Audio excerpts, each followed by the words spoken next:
Listo. Ya está grabando. Muy bien, entonces decía, vamos a definir este producto, ¿ya? El producto de factor de aumento por la frecuencia natural y vamos a llamarle atenuación. ¿Ya? Atenuación. Entonces, sigma para mí va a ser, de aquí en adelante, atenuación. No es lo mismo que amortiguamiento, ten cuidado. Entonces, cada vez que yo trabaje en el plano complejo, voy a tener dos ejes. El eje de atenuaciones y el eje de frecuencias. Todo término de Laplace tiene una parte real y una parte imaginaria.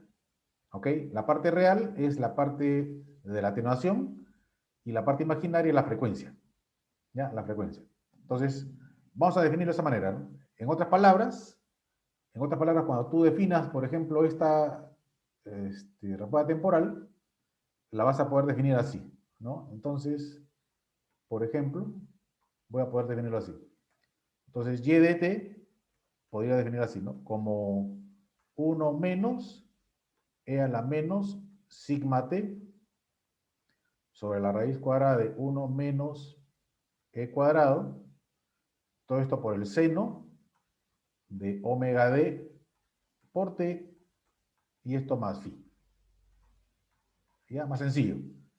Recuerda que esto es válido cuando t es mayor o igual que 0. Entonces recuerda, phi ya lo hemos definido. Acá está. Acá está phi, en este triangulito. Phi es el arco cuya tangente es b sobre a, ¿no? Y también lo saco del triangulito. Muy bien. Ahora vámonos con las conclusiones. Bueno, la primera conclusión que puedo observar es de que la respuesta es oscilatoria. Claro, pero tiene un exponencial que está atenuando la respuesta. Allá. Entonces sería respuesta oscilatoria y amortiguada. Esa es la conclusión. Entonces, lo voy a poner en la otra página, ¿ya? En la otra página. Voy a regresar acá. Entonces, estamos acá. Estamos acá. Acá. Listo. Entonces, para el caso 3 que estamos analizando, donde el factor de amortiguamiento está entre 0 y 1, entonces las conclusiones se concluyen. 1, la respuesta es oscilatoria y amortiguada. ¿Oye? Oscilatoria y amortiguada. Y 2, los polos,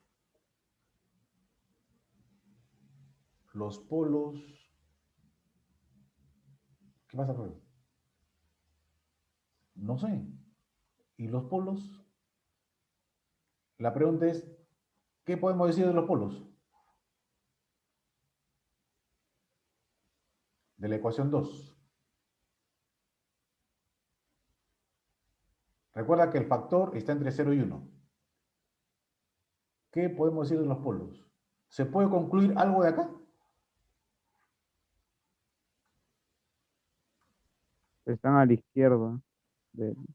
Ya, están en el plano izquierdo. Perfecto. ¿Algo más?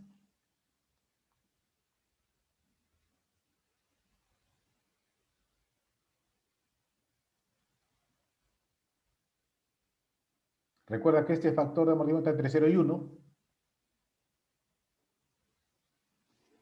¿Algo más que se pueda concluir?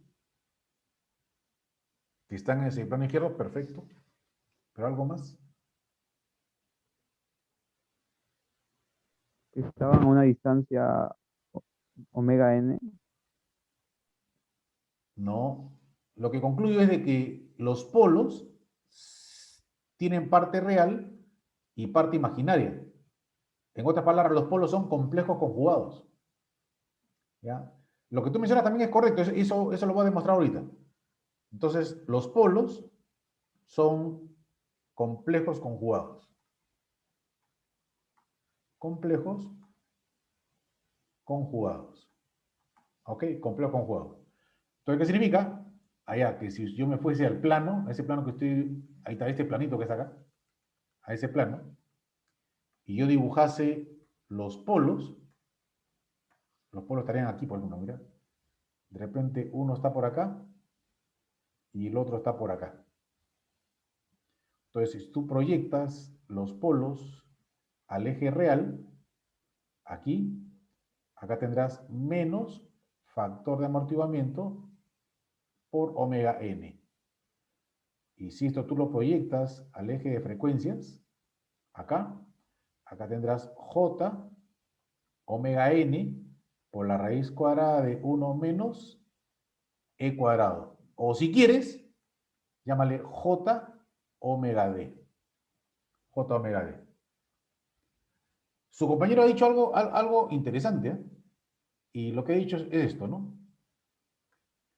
Mira, si tú este polo lo unes con el origen, ¿ya? Si este polo lo unes con el origen, con este segmento, ya lo unes con el origen, entonces, nota de que tendrías un triángulo rectángulo. Mira, acá tienes un triángulo rectángulo. Acá está. Mira, acá tienes un triángulo rectángulo donde sus catetos son epsilon omega n solamente como magnitud. ¿Ya? Acá tengo un triángulo rectángulo cuyo cateto es epsilon omega n y este cateto es omega n por la raíz cuadrada de 1 menos c cuadrado. En otras palabras, si tú sacas el valor de la hipotenusa, te va a quedar que este segmento verde va a medir omega n. ¿Ok? Omega n, aplicando Pitágoras. Entonces significa de que este segmento mide omega n. En otras palabras, mira,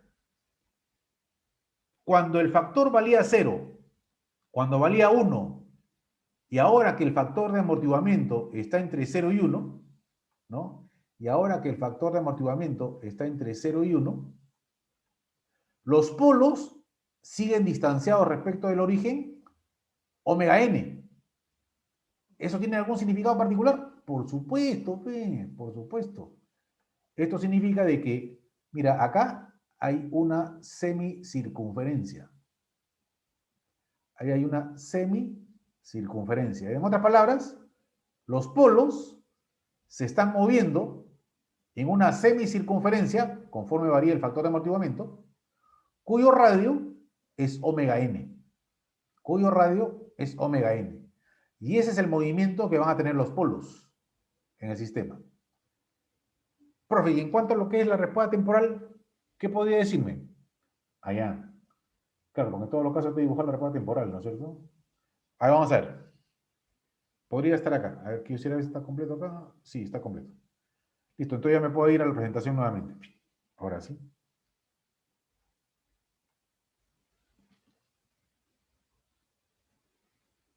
Mira. Entonces, mira, respuesta oscilatoria cuando el factor de amortiguamiento es igual a 0. Entonces, oscilatoria y sostenida, ¿no es cierto? Con una amplitud de 1 y varía entre 0 y 2. Eso vendría a ser la respuesta. Ahora, los polos están en el eje imaginario. Entonces, de aquí en adelante para ti, cuando tú tengas un sistema, ¿ok?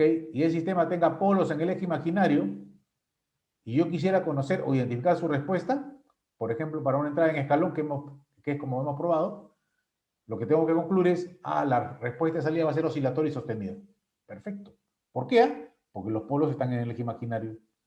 O en otras palabras, el factor de amortiguamiento es igual a 0. Perfecto.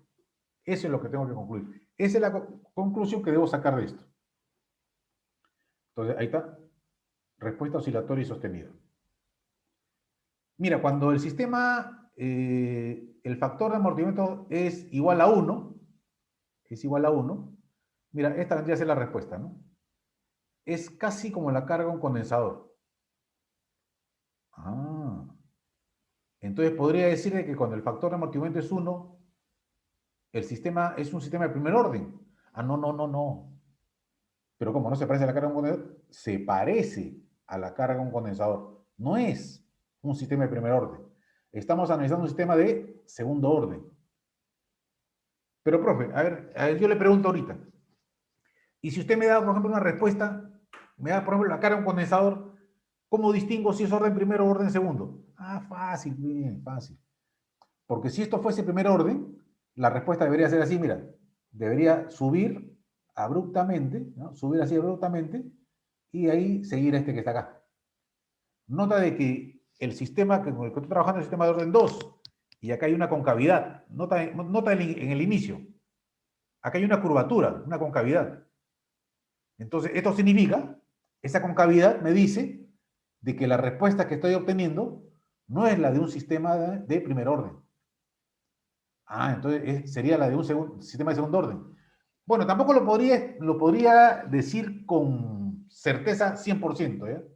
Lo que yo te puedo decir solamente es que no es primer orden. Puede ser orden segundo, puede ser orden tercero, puede ser orden cuarto, pero no es primer orden. Entonces, ahí yo me doy cuenta, ¿no? Cuando tienes una respuesta muy parecida a la carga de un condensador, que no es la respuesta de un sistema de primer orden. Entonces, esa concavidad me dice o me da esa información, ¿ya? Entonces, para que lo tengas presente de aquí en adelante. Entonces, mira, cuando el factor no es 1, tengo esta respuesta. Ahora otra cosa. A ver, un segundito, voy a mantener esto. Para dirigirme a esta ecuación, porque esta es importantísima, ¿no? Esta que está acá es relevante. Cuando el factor de amortiguamiento era igual a 1, esto era igual a 0.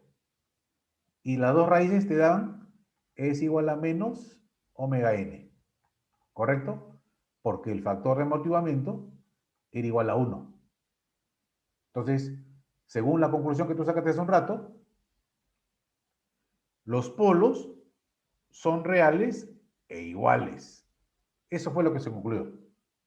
Ahora mira, yo te pregunto, ¿qué pasaría si ahora el factor de amortiguamiento ya no es 1, sino ahora es mayor que 1? Mayor que 1. Yo lo que te pregunto es, ¿qué sucedería con los polos ahora? ¿Qué sucedería ahora con los polos? ¿Seguirán siendo reales? ¿Ahora son imaginarios? ¿Son complejos conjugados? No lo sé.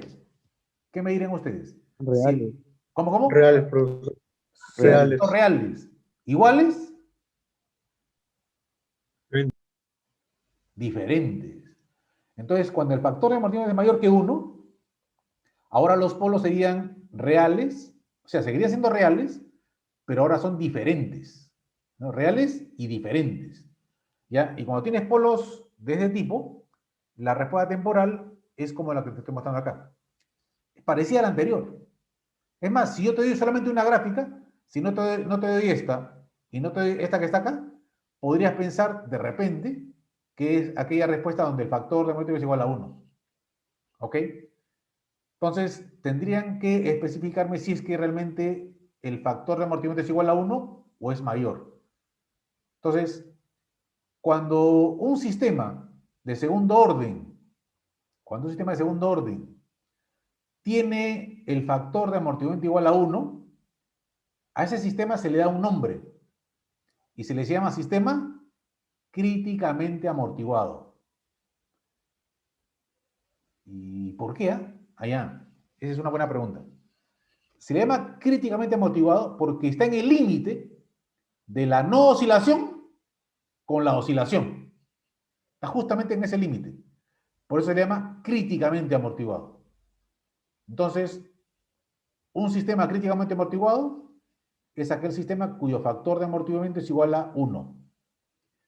Y si su factor de amortiguamiento fuese mayor que 1, a él se le va a llamar un sistema sobreamortiguado. Esa es la denominación que vamos a darle de aquí en adelante. Profe, ¿y si el factor fuese igual a 0? Si fuese igual a 0, se le conoce sistema no amortiguado. Tengo el sistema no amortiguado. Ah, ya. Me está diciendo en forma indirecta de que el factor de amortiguamiento es igual a 1. Correcto. Entonces, de aquí en adelante, cada vez que hable de un sistema que tenga factor de amortiguamiento igual a 0, se le va a llamar sistema no amortiguado. ¿Ok? No amortiguado. Si es igual a 1, sistema críticamente amortiguado. Y si es mayor que 1, sobreamortiguado. Profe, y si está entre 0 y 1, allá, es otra cosa. Mira, en el caso del factor de amortiguamiento igual a 1, los polos son reales e iguales. Eso ya lo vimos hace un rato. Entonces, esta es la respuesta para el caso del factor de amortiguamiento igual a 1. Si es igual a 2, ahora un polo estará por acá y otro estará por acá. O sea, son reales e iguales. ¿Ya? Si es igual a 3, uno estará por acá y otro estará por acá. Entonces ahora son diferentes, ¿no? Son reales, pero ahora son diferentes, ¿no? Son reales, pero ahora son diferentes. Muy bien. Borro acá. Listo. Ahora, tu pregunta era, ¿cómo le llamas cuando el factor de amortiguamiento está entre 0 y 1? Vamos a ver. A ellos se le llaman sistemas subamortiguados. Cuando el factor de amortiguamiento está entre 0 y 1, se le llaman sistema subamortiguado. Y mira la diferencia de las respuestas. Cuando el factor de amortiguamiento es 0.1, entonces hay una mayor oscilación. Cuando es 0.2, hay menos oscilación. 0.5, hay una muy ligera oscilación. Igual a 1, ya no hay oscilación. Ya no hay oscilación. La oscilación se perdió. Por eso la denominación de críticamente amortiguado. Entonces, cuando tienes un sistema subamortiguado, siempre la respuesta temporal que vas a tener va a ser esta, ¿no? Estás probando con un escalón, tu respuesta temporal va a ser así. Va a ser así. Tiende al escalón. ¿Y cómo asegura usted que tiende al escalón? Ah, porque... Bueno, porque estoy viendo la gráfica, ¿no? Si hubiera graficado un poco más a la vez. No, no, sí, ya sé que usted la ha graficado, ya sé que la ha graficado. Pero yo me refiero analíticamente. ¿Cómo sabe usted que tiende al escalón? O sea, que tiende a esto, ¿no? ¿Cómo sabe usted que tiende al escalón? Ah, esa es una buena pregunta. Esa es una recontra buena pregunta. ¿Cómo sé que tiende al escalón? En otras palabras, el error en estado estable es igual a 0. ¿Ya? El error en estado estable es igual a 0. ¿Cómo puedo saberlo? Bueno, hace un rato te di la información. Una forma de conocer, si yo quisiera conocer la magnitud del error en estado estable, una forma de conocer esa magnitud del error en estado estable es utilizando el teorema del valor final. ¿Ya? Y mira, vamos a demostrarlo, ¿ya? Vamos a demostrarlo. ¿Ya? Como me lo acabas de consultar, vamos a demostrarlo. Porque es importante de que eso todos lo sepamos. A ver, no, aquí no me va a alcanzar. Entonces vamos a agarrar otra hojita. ¿Ya? Otra hojita. Esto que voy a hacer me va a servir inclusive para un tema siguiente. ¿Ya? Para un tema siguiente. Entonces, una hoja nueva. Muy bien, ¿estamos arriba? No, estoy abajo. Vamos a subir, subir, subir. Listo. Mira, vamos a suponer que tienes un sistema como este, ¿ya? Mira, vamos a suponer que tienes un sistema como este. Algo más genérico, que tengas K, S más A y S más B. ¿Ya? Y S más B. Que es un sistema de segundo orden también, ¿no? Nota. ¿Ya? También es un sistema de segundo orden. Y de S y R de S. Entonces, acá tienes el error. Para tú analizar, recuerda, has trabajado con un escalón. Este ha sido tu base para hacer tus análisis. El escalón unitario. El error va a depender de la señal de prueba. Es decir, va a depender si uso impulso, si uso rampa, si uso escalón. El error va a cambiar, ¿ok? En otras palabras, recuerda que tú tenías el teorema del valor final. Y de ahí yo recuerdo que dije lo siguiente, ¿no? El error en estado estable es el límite cuando S tiende a 0 de S por E de S. Entonces, esto me está diciendo lo siguiente, ¿no? Para tú encontrar la magnitud del error en estado estable, tienes que tener una expresión del error en función de la señal de prueba. Porque si tú pruebas con escalón, impulso, esto va a cambiar. Esa magnitud va a cambiar. Esto va a cambiar en función de la señal de prueba. Entonces, es importante, es necesario que tengas una expresión, ¿ya? Una expresión en términos de la señal del error. Entonces, vamos a hacer lo siguiente, ¿ya? Vamos a hacer lo siguiente. Entonces, voy a hacer aquí un pequeño análisis que me va a servir, como te repito, para un tema siguiente. Mira, vamos a suponer que tienes esto, ¿ya? Vamos a suponer que tienes esto. Así, en forma general, a esto vamos a llamarle GDS, ¿ya? GDS.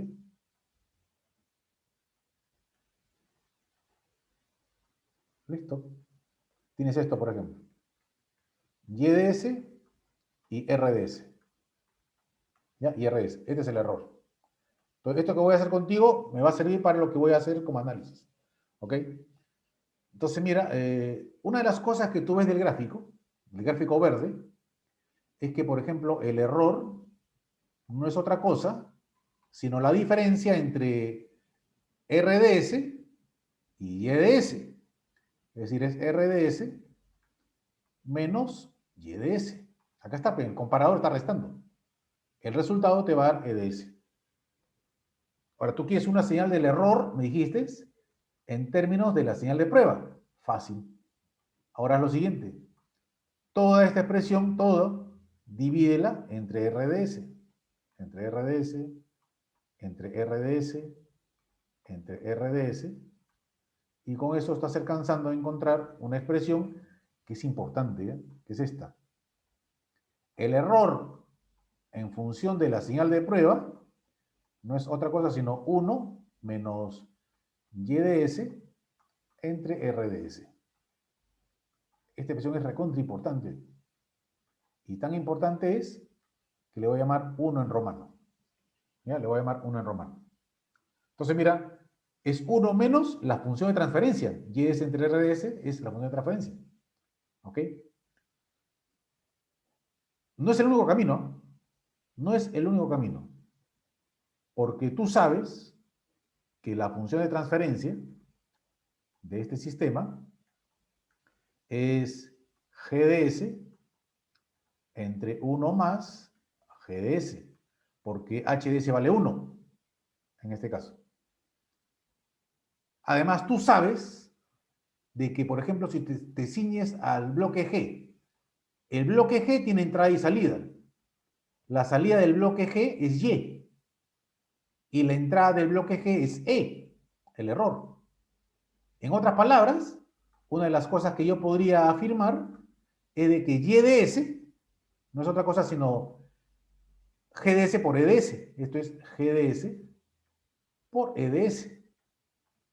Entonces, mira, tienes GDS a la izquierda, GDS a la derecha, y llegas a otra expresión que también es importante, que es EDS entre RDS, es decir, el error en función de la señal de prueba. Esto va a ser igual a 1 entre 1 más GDS. Otra expresión importantísima. Tan importante es que la vamos a llamar 2. Entonces, he encontrado 2 porque depende, cada una de ellas depende de la aplicación. Por ejemplo, acá tengo GDS, este vendría a ser el GDS. Entonces podría aplicar la segunda, ¿no? Pero también podría aplicar la primera, también, pero tendrías que encontrar la función de transferencia, ¿no? Pero también puedes aplicarla. Entonces, esto que acabo de hacer contigo, es importante y esto lo voy a utilizar en un tema siguiente, ¿ya? En un tema siguiente. Entonces, recuérdalo, porque más adelante voy a volver a utilizar este mismo concepto. ¿Ok? Entonces, regresamos al ejercicio. Regresamos al ejercicio. Entonces, como me pide usted encontrar el error en estado estable, ¿no? El error en estado estable, esto que está acá, entonces voy a utilizar o voy a encontrar la expresión error, en términos de la señal de prueba. Y voy a utilizar la expresión número 2. Como tengo GDS, vamos a aplicar 2. Aplicando 2, tendrías, ¿no? De que E de S, recuerda de que la señal de prueba es un escalón, ¿no? No olvides eso. Es decir, esto va a ser igual a 1 sobre S, o sea, esta RDS le he subido, ya le he subido, y todo esto por, ¿cómo era? Era 1 entre 1 más GDS, que era K entre S más A por S más B. ¿Ya? Por S más B. Si saca mínimo con un múltiplo, este producto de S más A por S más B va al numerador, te queda 1 sobre S por S más A por S más B. Todo esto sobre S más A por S más B y esto más K. ¿Listo? A esto vamos a llamarle 2. Ya vamos a llamarle 2. Entonces ya está, pues. Entonces ya tengo el error, a esto vamos a llamarle 1. Vamos a llamarle 1. Entonces vamos a reemplazar 2 en 1. ¿Ya? 2 en 1. 2 en la expresión número 1. Y digo, el error en estado estable es igual a el límite, cuando S tiende a 0, de S por E de S. ¿Qué es esto? 1 sobre S, y todo esto multiplicado por S más A, por S más B, sobre S más A, S más B, y esto más K. Entonces, mira, esta S se cancela con esta S. Ahora, lo que yo te pido, por favor, a ti es, reemplaza S igual a 0. ¿Y qué te queda? ¿Cuánto me estaría quedando? ¿Cuál sería el valor que tengo de respuesta o resultado de error en estado estable?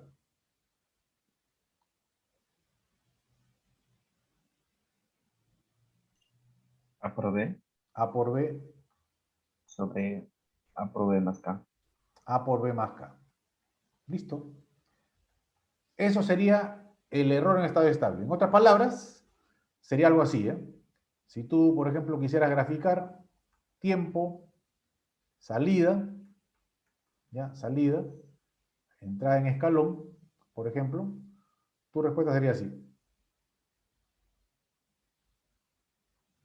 Este es el error en estado estable. Esa diferencia es el error en estado estable. Nota de que en tu esquema que tú trabajaste originalmente había una ganancia acá en el numerador. A esa ganancia yo la puedo manipular. Los polos no. Los polos están ubicados. Están ubicados en en menos A y en menos B. Ahí están ubicados los polos. Son dos polos reales. ¿De acuerdo? Pero la ganancia la puedo manipular, la puedo variar. Puedo variar la ganancia. En otras palabras, lo que yo concluyo de esta expresión, a la que le voy a llamar asterisco, es de que si yo pudiese elevar el valor de K, la magnitud del error en estado estable se reduciría. Es decir, si K crece, entonces el error en estado estable, disminuye. ¿Ok? Disminuye. Profesor, entonces entiendo que para que el error sea cero, K tendría que ser infinito. Sí, pero ahí hay un problema, ¿ya? Que no lo conozco ahorita con ustedes, pero el problema está de que tú no puedes darle en forma indiscriminada el valor de K.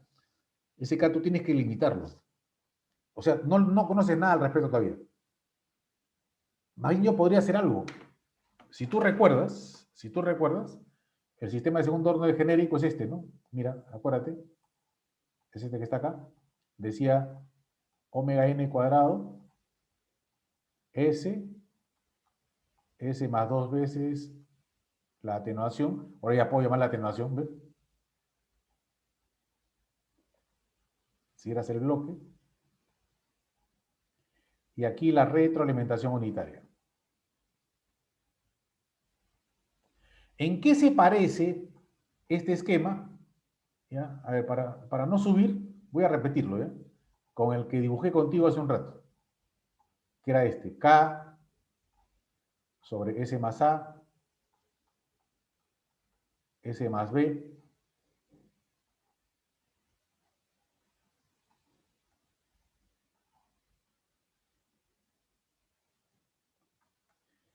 listo. La pregunta es, ¿en qué se parece o en qué se diferencia? No sé, dime tú. Este que he analizado contigo con el sistema de segundo orden genérico. Te pregunto. ¿En qué se diferencia uno con el otro?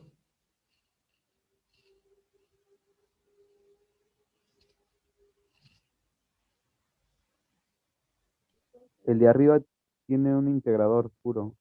Claro, el de arriba tiene un polo en el origen, un integrador puro. En otras palabras, en este caso, si tú tienes que el error en estado estable es igual a por B entre AB más K, uno de ellos dos es cero. O A o B es igual a cero. Y si A o B es igual a cero, por lo tanto, ¿qué te queda en cuanto a lo que es la magnitud del error en estado estable? Que es igual a cero. ¿Y quién ha conseguido esto? El polo en el origen, profe. Este señor que está acá. El polo en el origen. Es un polo en el origen. ¿Ya? Un polo en el origen. El polo en el origen me certifica, me garantiza que el error en estado estable va a ser cero. Y acá te lo estoy demostrando, analíticamente. El polo en el origen es importante. Es más, el próximo ciclo, más adelante, vas a ver de que si tú tienes una planta y no tiene polo en el origen, tú le pones el polo en el origen. ¿Así? Claro, mediante un bloque, que es el bloque controlador, tú le vas a añadir ese polo en el origen, ¿para qué? Para asegurar de que tu error en estado estable se haga cero. Ese polo en el origen es importantísimo, trascendente, y te lo estoy demostrando a partir de esta aplicación. Muy bien, ¿hasta aquí alguna pregunta? Listo, entonces ahí tienes la demostración, ¿ya? Aplicando, ¿quién? El teorema del valor final, ¿no? Importantísimo este teorema, el teorema del valor final. Profesor, Dime. una pregunta es, pero usted no había mencionado que cuando, espere, ese integrador se multiplica por el límite de ese, por el límite por el S, ¿verdad? Claro. Está bien, disculpe, que me había confundido de Claro, acá está, pero ese. antes. Ok, ¿alguna observación? Listo, entonces seguimos. Ya me quedan unos minutos todavía. Entonces, esa es la respuesta de un sistema subamortiguado y tiende al escalón. Es decir, el error en estado estable es igual a cero. Y como sea, porque tiene polo en el origen, pe. Por eso, este polo en el origen, este señor, importantísimo. Pero ojo, ese es para una entrada en escalón, porque si la entrada fuera en rampa, ahí va a haber un error. Eso lo voy a ver con ustedes en la próxima clase, cuando vea algunos ejercicios relativos al tema y haga simulaciones, inclusive. ¿Ya? Ahí vamos a ver justamente esa condición. Entonces, mira, este gráfico, ahora ya tengo el gráfico completo. ¿Ya? Cuando el factor es igual a 0, polos en el eje imaginario. Cuando el factor de amortiguamiento es igual a 1, polos iguales y reales. Cuando el factor de amortiguamiento es igual a 0, perdón, está entre 0 y 1, tienes polos complejos conjugados, donde si tú proyectas los polos complejos conjugados al eje real, tienes este producto, que es la atenuación, por eso se llama eje de atenuaciones. Y en el caso del eje de frecuencias, tiene la frecuencia natural amortiguada. ¿Ok? Entonces, si te das cuenta, hace un rato yo trabajé con este triangulito, ¿no? Este triangulito. Ese triángulo está acá. Este triángulo que está acá, este triángulo, es el mismo triángulo que obtuve contigo cuando hice el análisis hace un rato de la respuesta temporal. Mira, vamos a ver la respuesta temporal. Esto está en otra página. Vamos Vamos a ver cuál es. ¿Dónde estás? Aquí. Ahí está la respuesta temporal. Y habíamos trabajado con este triangulito, ¿te acuerdas? El triangulito que está acá. Con el triangulito.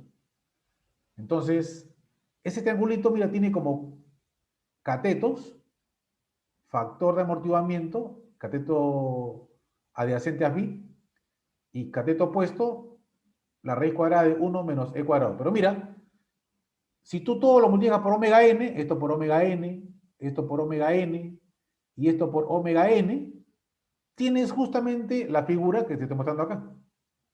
Es el mismo triángulo. En otras palabras, este ángulo que está acá es el mismo ángulo phi. Por eso acá dice, ¿no? ¿Dónde está? Acá no está puesto. Phi es el arco cuya tangente. Ah, no, acá está, acá está. Acá está. Phi es el arco tangente, raíz cuadrada de 1 menos e cuadrado, entre el factor de amortiguamiento. ¿Por qué este valor? Ah, este valor es más fácil, ¿ya? Este es más sencillo, porque mira, si tú te basas en el triangulito, observa de que el coseno de phi, ¿no? El coseno de phi vendría a ser cateto adyacente, es decir, factor por omega n, entre la hipotenusa, que es omega n. Omega n se cancela y te queda el factor de amortiguamiento. Es decir, el coseno de este valor angular te da como resultado el factor de amortiguamiento. O si quieres, en otras palabras, el factor de amortiguamiento, ¿no es cierto?, es el arco, phi, es el arco cuyo coseno es el factor de amortiguamiento. También de esa manera puedes encontrar ese valor angular. Acá está, también estaba acá. Entonces, esta figura es importantísima, ¿ya? Esta figura es muy importante. Importante es este gráfico, ¿ya? Este gráfico y la respuesta temporal, ¿ya? Ambas cosas son importantes. Para yo analizar sistema de segundo orden, debería recordar esa situación.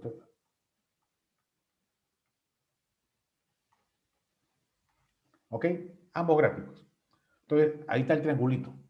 ¿No? Está el mismo triangulito. No, pero este es omega n. Lo mismo, pues, no me cochines. Pues. Este es omega n, este es omega n, este es e por omega n. Es lo mismo, pues. Son triángulos semejantes. Entonces, ese triángulo es importante. Ahí está el valor angular que había obtenido hace un rato con la reducción de la respuesta temporal. Entonces, este mapa es el mapa que habíamos llamado anteriormente, ¿no? Mapa cero polar. Aquí están polos y ceros si los hubiese. Solamente hay polos, porque solamente hay polos. Estamos analizando, que nada más que eso. No tiene ningún cero la función de transferencia. Entonces, ya sabemos ahora que al sistema vas a poder denominarlo en función del valor del factor de amortiguamiento. Si fuera cero, sistema no amortiguado. ¿Qué significa esto? Que el par de polos son imaginarios puros. Y la salida es oscilatoria y sostenida. Si el sistema tiene factor de amortiguamiento entre 0 y 1, se le llama sistema subamortiguado. ¿Esto qué significa? Que sus polos son par de polos complejos conjugados. Y la respuesta es oscilatoria y amortiguada. ¿Ok? Oscilatoria y amortiguada. Si el factor de amortiguamiento es igual a 1, a esto se le va a llamar sistema críticamente amortiguado. Es decir, ya no va a haber oscilación, ¿no es cierto? Es decir, los polos ahora son reales e iguales y la salida ya no es más oscilatoria. Y si el sistema tiene factor de amortiguamiento mayor que 1, ahora se le va a llamar sistema sobreamortiguado, ¿ya? Sobreamortiguado, y sus polos son diferentes, siguen siendo reales, pero diferentes, y la salida sigue siendo no oscilatoria. No oscilatoria. Bien, señores, entonces nos falta ver algunos detalles más respecto de esto. Bueno, no me da tiempo de poder terminarlo, ya estamos prácticamente a tiempo.